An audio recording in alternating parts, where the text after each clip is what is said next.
I am. Okay, you are. Oops. I didn't have it on And silent. I am. I am. Yeah. All right. Welcome to Movies 102. I am Christian Mitzvah. Just tuning in, then what's wrong with you? Because the show's almost over. This is Movies 102. Again, I have my hosts here, Alan. What's up, guys? On camera. And Sochi. Text. Hey, what's up? She's one of those people like at the movie theater that while they're watching the movie they decide to check their Facebook. No, I'm not. I don't even get reception. That's her one word. T-Mobile. I'm like, that's even worse. That is even worse. No, I don't do that when I'm at the theater. I actually turn it off. Well, on vibrate, and I put it in my purse and I don't look at it. I don't even take it out.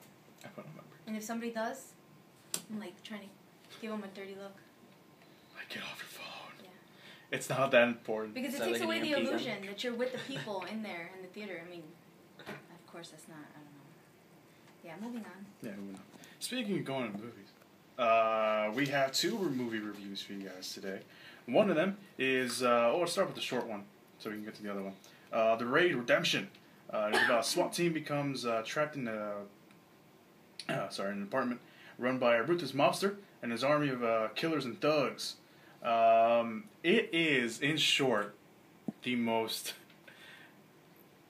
violent movie I've ever seen. One of the most violent movies I've ever seen. If you are a fan of hardcore martial arts action sequences, this is a movie for you. You cannot call yourself an action fan if you haven't seen this movie. That's how amazing the fight scenes in this movie are. You know when you watch a fight sequence, you're like, oh, when something good happens? That's the whole movie. That's the whole movie. My crowd, the whole time, me and the crowd were just like, oh, we can't watch it anymore. Because it's so good. 5 out of 5. That's all. I actually haven't seen any previews for that movie. It's it got a limited release. So. Okay. Yeah, it's only playing downtown right now. Is it gonna go straight to DVD? No, they will though, but it'll probably affect next couple months or something like that. So what's it about besides the SWAT team? Stuff? There's other stuff in there, like one of the guys, the main character, like he's a suspected father, so we see that a little bit in the beginning of the movie, and then he goes in and he's actually there for another reason, but I don't want to spoil it. But spoil it. It's okay. No, I don't want to spoil it. You don't like spoilers? You don't like spoilers? I don't like spoilers. I like spoilers. No, I don't like spoilers. Sometimes I even research the movie and then go see it. I spoil things for other people. I don't like I don't like having it spoiled for myself. Okay. Yeah. I'll spoil it quickly. No. So yeah, there's that. But yeah, I mean, there's story in there, but it's more about the action. So let's move on to the next one, The Hunger Games. No explanation there. We all saw it. Just it's kind of a rarity here on Movies 102 when we review a movie that all of us saw.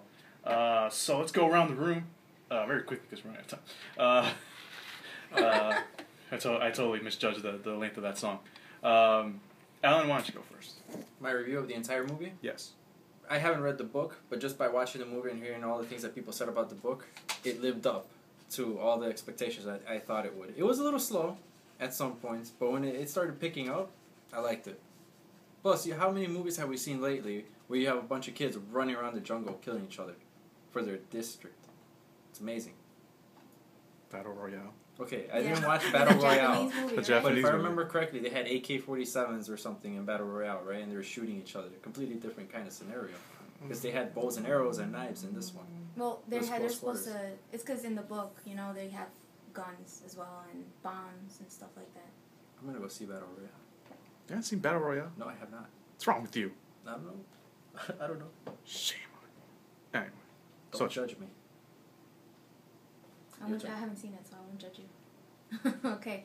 I liked it, and I have read the book, thanks to you. And I was sucked into it. I read all 3 books in less than 2 weeks. They were really good. And the movie was awesome, but there are a couple of things I didn't like about it. Just the shaky camera at the beginning. Yeah, I like the shaky camera. I don't even know if it lasted throughout the film. Maybe I just got used to it. No, it was there. Yeah. It was still there. It was still there. I got dizzy, and I didn't like that they changed the thing about the pin. I didn't like that. To me, it was meaningful, who it came from, and what it was truly about. And they actually changed it in the film. And I was even my jaw dropped. I was like, why did they do that? Like her sister, she just bought it at the Hob. Just, you know, I didn't think that was right. Wait, then where did it come from? Because I don't know. Read the book. Yeah, I'm not gonna tell you. You don't Read get the book. spoilers. I'm not gonna tell you. But besides those two things, I thought it was awesome. Like he said, you know, besides Battle Royale, here in the United States, not in Japan, it was a really good movie. Different. You know, forget it. Let's put the book aside. It was awesome. I liked it a lot, and I'm telling everybody to watch it. All right. Yeah, I had problems with the shaky cam. I usually never have problems with shaky cam. I don't mind shaky cam if it's used right and moderation. Right. There was way too much shaky cam in this movie. Like I can tell what Gary Ross, the director, was trying to do with the shaky cam because he was trying to put us kind of, I guess, in her shoes. perspective. But no, dude, no, it's too much. not gonna work. It really didn't work. I for like me. the shaky camera in District 9. Is that what the movie is Yeah. called? That was good use. Yeah, of that was good use of You know, shaky. and they cut it off when they needed to. But he even kept it in the train. You know, in Yeah. the train when they needed to be still, it was like friggin' shaking, you know? And they're supposed to be going so fast you don't even notice it. Yeah. So that's weird. What else did I put here? Yeah, I felt a bit rushed at some parts, and some parts were somewhat slow.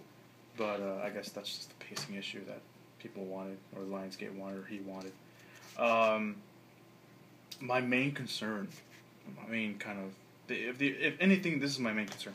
The movie was made for the book fans, not a general wide audience. Because if you're a general wide audience like Alan, who's never read the book, and doesn't know anything about the book, and went to go see this movie, you, in some cases, are 50-50. Like, Alan, you liked it. But I know people who have not read the book and hated it, or thought it was just okay, and they didn't care. I get it, yeah. Yeah, and I try to put myself in that situation where I'm empty-minded when I go watch a movie, especially if it's a movie like this. But there are some things. This book was really good that just stuck with me in some parts, like the pin. I thought, okay, if they weren't going to go with that storyline, then they could have come up with something else. Something how she better. got it, yeah. Instead of just like she's seeing it off the corner of her eye and she buys it. And they come no, I didn't think there was no meaning to it. Right. Basically, it was just a pin that symbolized what, you know, people that haven't read the book, you know, you could just assume, but the story behind the pin is important. I mean, one of the books is even titled after it, so I think that it should have been better in the movie. If they weren't going to keep it the same, it should have been better. Right, and I don't know. That's kind of the really thing. Like, if you're a fan of the book, you'll probably maybe appreciate it, because I personally, and this is gonna sound just really cliche and generic, but the book was better. You gotta say the book was better. No, it was. Of course. Yes, book was better, but I'm not saying it's a bad movie. I'd still recommend it for somebody who wants to see something different.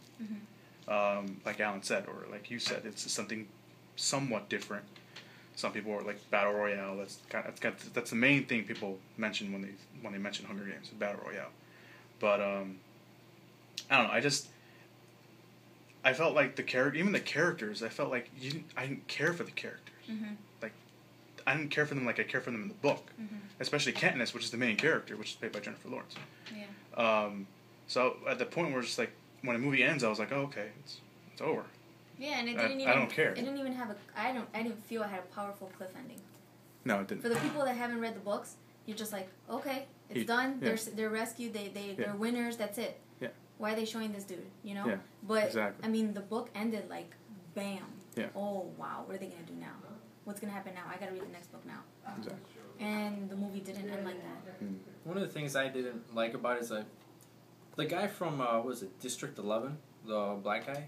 Thresh? He reminded me of T-Dog from Walking Dead. From Walking Dead, just because they literally gave him like I think the one line. Yeah, he just disappears. This one time, 12. This one time, and then he goes away, and then he dies. Yeah.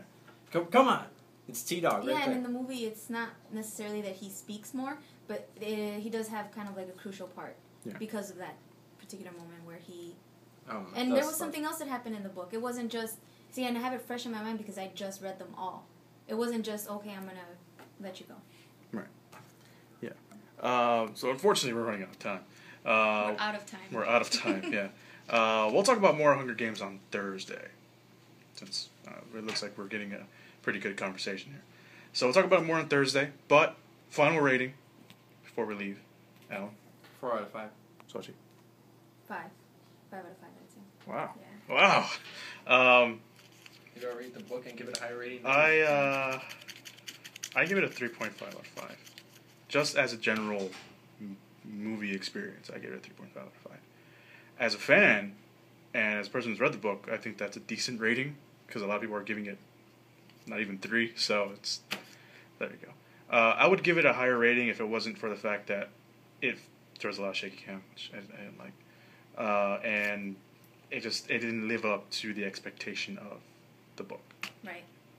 So that's my opinion. All right, so that's our show. Stick around for more Morning College Radio, and